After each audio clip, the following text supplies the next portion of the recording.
Diaspora FM, le journal.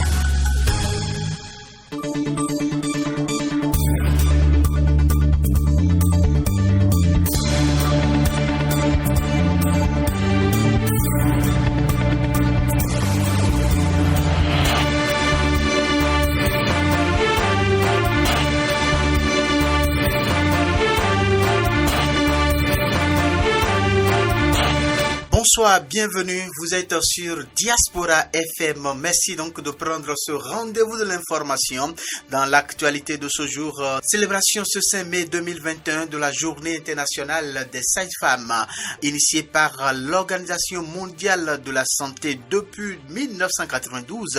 Cette édition 2021 a pour thème « Les chiffres parlent d'eux-mêmes, investissez dans les sages-femmes ». L'importance du rôle de la sage-femme dans le processus d'accouchement de la femme enceinte. C'est à suivre dans ce journal. Triste nouvelle à Perma, à Natitingou, ce lundi 3 mai 2021. Les corps sans vie de 3 fillettes écolières à l'école primaire publique de Tiampeti ont été repêchés au niveau de l'ancien pont situé à l'entrée de Perma en venant de Natitingou. Les détails dans un instant. En Israël, les deux principaux adversaires de Benjamin Netanyahou ont demandé mercredi 5 mai au président israélien Reuven Rivlin de leur accorder le droit de tenter de former un gouvernement après l'échec des consultations entamées par le Premier ministre sortant. Ce sont là les grandes articulations de ce journal. Une pause et juste après les détails. Samson OK. Bienvenue à toutes et à tous. Instaurée par l'Organisation mondiale de la santé en 1992, voici maintenant 29 ans que la Journée internationale des sages-femmes se tient tous les 5 mai. Mettre en vedette les sages-femmes pour le rôle essentiel qu'elles jouent en prêtant assistance aux femmes enceintes, c'est l'objectif de la célébration ce 5 mai de la Journée internationale de la sage-femme. Le thème retenu est « Les chiffres parlent d'eux-mêmes, investissez dans les sages-femmes ».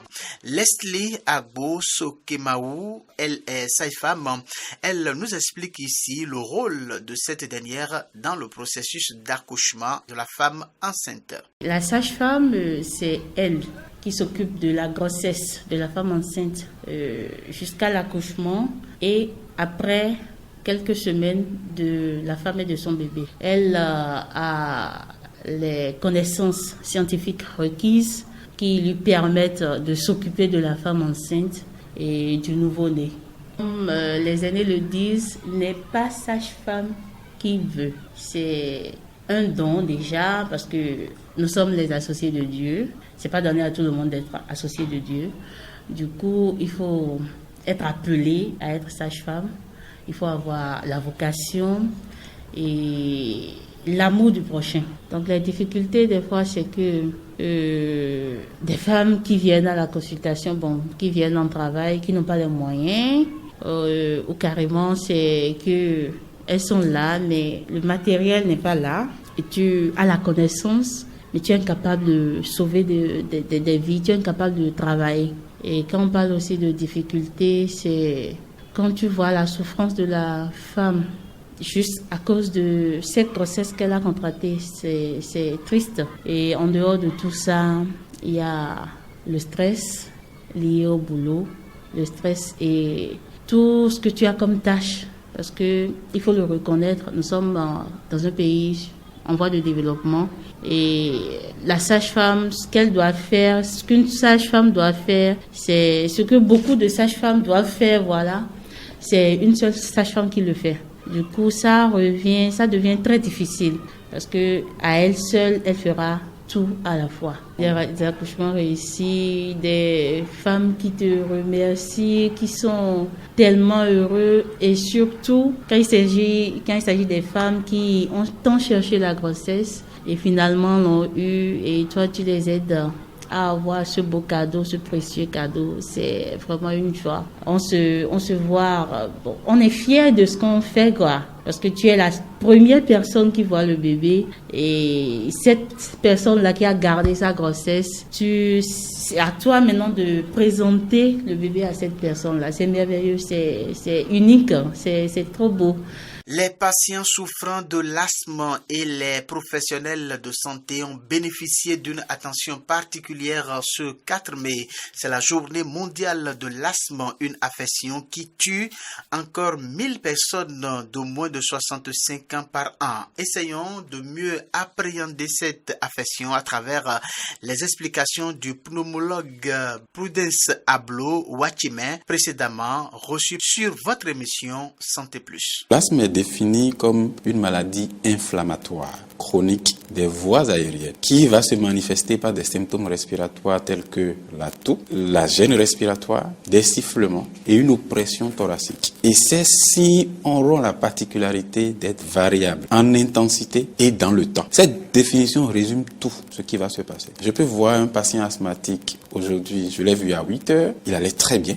Et puis à 10 heures, je le vois, il est dans un état respiratoire difficile, il a du mal à respirer, il suffoque pratiquement. Et puis je le revois à midi, tout est rentré dans l'ordre, avec ou sans traitement, je suis certain. Et donc c'est cette variabilité dans le temps, également cette variabilité en intensité, parce que la crise que le patient a faite aujourd'hui n'aura certainement pas la même intensité que ce qu'il fera demain ou après-demain. Donc voilà grosso modo la définition qui est retenue. Il y a beaucoup d'autres, mais c'est celle-là qui fait la synthèse des différentes notions qui sont connues actuellement. Alors les causes de l'asthme, nous préférons plutôt parler de facteurs de risque. Et ces facteurs de risque, on les distingue en deux grands groupes. Il y a des facteurs de risque individuels et des facteurs de risque environnementaux. Parmi les facteurs de risque individuels, on distingue en première position la prédisposition génétique.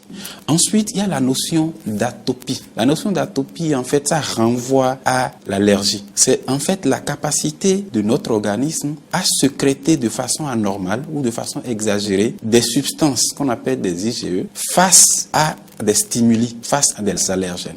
Il y a le sexe. On considère que dans l'enfance, les enfants, les garçons feraient beaucoup plus d'asthme dans l'enfance que les filles. Et après, à mesure que l'âge augmente, eh bien, cette prédominance masculine là va changer. Ça sera plutôt une prédominance féminine, notamment lors de la ménopause. À côté de ces facteurs de risque individuels, il faut mettre à côté les facteurs de risque environnementaux. Et ces facteurs de risque environnementaux, c'est d'abord les allergènes. Tout ce qui peut déclencher des allergies chez quelqu'un.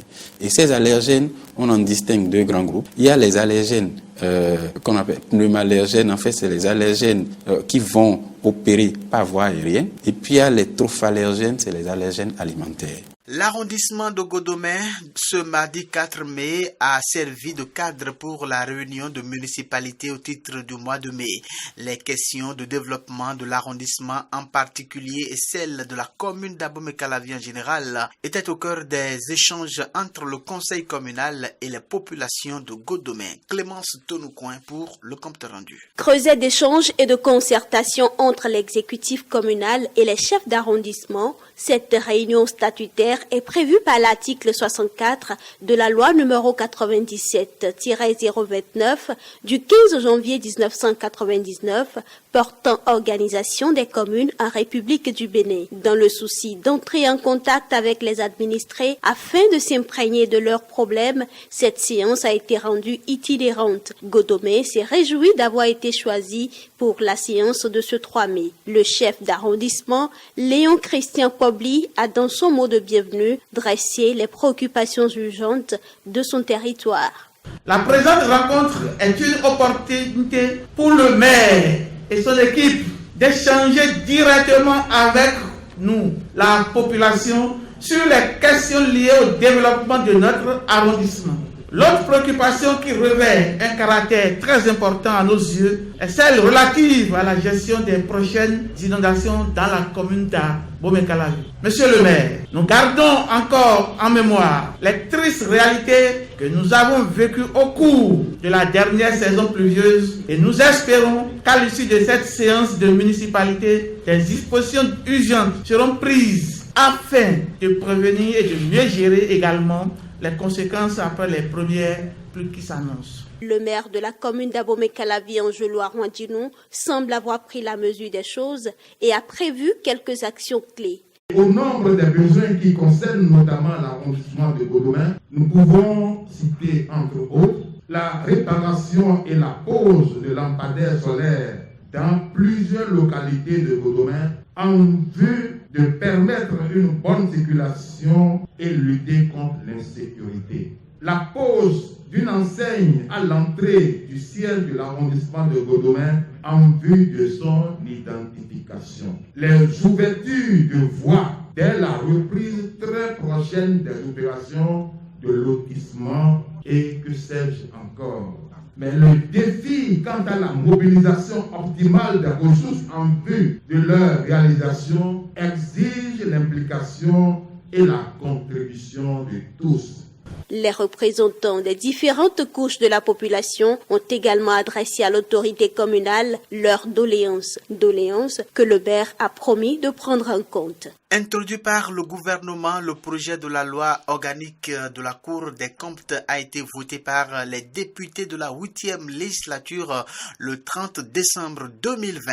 Dès lors, il existe dans l'appareil judiciaire béninois une Cour des comptes à part entière. Quelle est la mission et rôle de cette dernière? François Couton, auditeur en droit public, nous l'explique ici. Il est au micro de Carnot François Mbediento. La Cour des comptes est une juridiction de haut niveau comme la Cour suprême, la Cour constitutionnelle. Elle a été instituée par une loi organique votée par les honorables députés en 2020. Cette juridiction a pour mission fondamentale de juger de la régularité des recettes et des dépenses de l'État. C'est le juge des comptes de l'État et des établissements publics désormais. Donc, cette Cour a hérité des attributions de l'ancienne chambre des comptes de la Cour suprême. Mais ses compétences vont au-delà. Vous savez que le Bénin fait partie d'une communauté, l'Union économique et monétaire ouest-africaine, et il y a eu des directives par rapport à l'application de nouvelles règles de gestion budgétaire. Au nombre des documents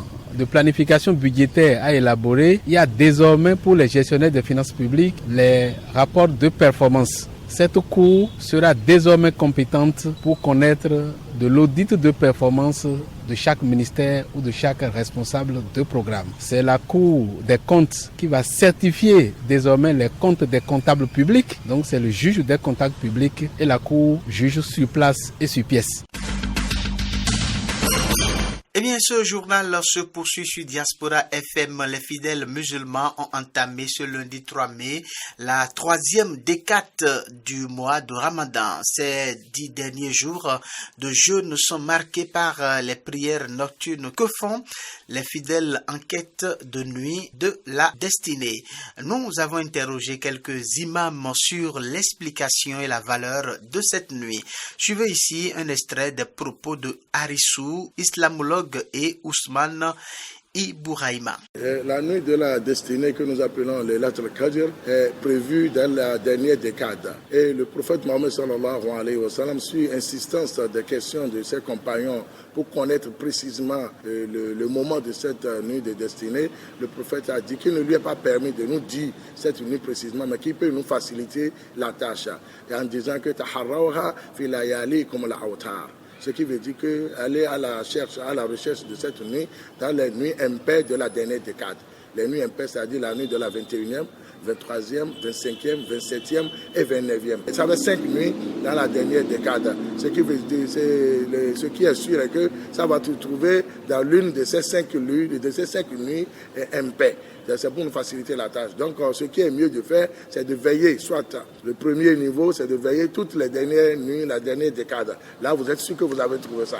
Au cas où vous n'avez pas la capacité de faire la veille de toute la dernière, au moins choisissez les nuits impaires. les nuits impaires que je viens de citer, là vous êtes sûr aussi de tomber sur cette nuit. Et le niveau le plus bas qui n'est pas du tout souhaitable, c'est de dire en sa tête ou bien d'écouter des informations qui ne sont pas vraiment basées sur une authenticité et de dire que c'est telle nuit, soit la 21e, la 23e ou bien la 27e qui est forcément la nuit de la destinée. Tandis que ça pourrait être déjà passé ou bien ça pourrait être encore en arrière. Donc il faut faire avec ce que le prophète a enseigné, c'est d'aller à la recherche de la nuit de la destinée dans les 5 nuits impaires de la dernière décade. Vous savez, la nuit de la destinée, c'est une nuit secrète, une nuit, inconnue, une nuit qui porte, une valeur de plus de 83 ans d'adoration. Une personne qui consacre toute sa vie à adorer Dieu sans se vaquer à autre chose pendant 83 ans, c'est cette valeur, c'est la valeur de cette adoration qui se trouve. Pourquoi Dieu nous dit Laylatul Qadri khayrun min alf. Dieu nous dit que la nuit, les bienfaits qui sont dedans dépassent les bienfaits de 1000 mois d'adoration. Parce que quand on fait 1000 mois, mais ça en année, ça nous mène à 83 ans. Triste nouvelle à Perma, à Natitengu, ce lundi 3 mai 2021. Les corps sans vie de 3 fillettes écolières à l'école primaire publique de Tiampeti ont été repêchés au niveau de l'ancien pont situé à l'entrée de Perma en venant de Natitengu selon des informations relayées par l'agence Benepresse. Des explications du chef d'arrondissement de Perma, Cyril Kouagou, aux médias, il ressort que les fillettes rentraient de l'école quand le drame est survenu. Elles rentraient du cours du soir quand mal leur a pris de passer au détour du pont et c'est en voulant traverser certainement qu'elles ont glissé. Les corps des fillettes ont été remis aux parents pour inhumation après le constat d'usage fait en présence du procureur de la République près le tribunal de première instance de 2e classe de Natitengu. Les nouvelles africaines et internationales. Information en dehors du Bénin présent, Nigeria, dans un rapport publié ce mardi 4 mai 2021, l'International Crisis Group ICG s'intéresse aux réponses apportées par les autorités fédérales. Depuis 2 ans, ces dernières ont mis en place un programme national de gestion du bétail proposant des solutions aux agriculteurs et aux éleveurs. Selon ICG, ce plan démarre avec plusieurs handicaps, à savoir manque d'expertise pour mettre en place les ranches, problèmes de financement, notamment liés à la crise sanitaire du coronavirus. Pour l'ICG, si l'ensemble de ces blocages persistent d'ici l'année prochaine, les débats purement politiques risquent d'éclipser la portée de ce programme agro-pastoral. À Alger, la marche hebdomadaire des étudiants de nouveau empêchée mardi pour la 2e semaine consécutive. Ces marches pacifiques contre le pouvoir avaient repris fin février après un an de suspension en raison de la crise sanitaire. Mardi 4 mai, et alors qu'approchent les élections convoquées par le pouvoir en juin prochain, des dizaines de personnes ont été interpellées avant même qu'elles ne puissent commencer à défiler. Cette vague d'interpellation a été dénoncée notamment par la Ligue algérienne de défense des droits de l'homme. Elle se dit inquiète devant l'escalade de la répression qui vise toutes les voies de l'opposition et du Irak. Preuve, selon elle, de la détermination des autorités. Et puis avant de mettre un thème à cette édition, en Israël, les 2 principaux adversaires de Benjamin Netanyahou ont demandé mercredi 5 mai au président israélien Reuven Rivlin de leur accorder le droit de tenter de former un gouvernement après l'échec des consultations entamées par le premier ministre sortant. Une autre option est que le président Rivlin pourrait renvoyer les candidats dos à dos en demandant à la Knesset de trouver un autre député à même de mettre sur pied un nouveau gouvernement. La décision devrait tomber tomber dans les heures qui viennent. Si le nouveau Premier ministre désigné venait donc à échouer à former une coalition sous 28 jours, le président israélien pourrait demander au Parlement de s'accorder sur l'identité d'un nouveau chef de gouvernement dans un délai de 3 semaines. En cas d'échec, un nouveau scrutin aura lieu.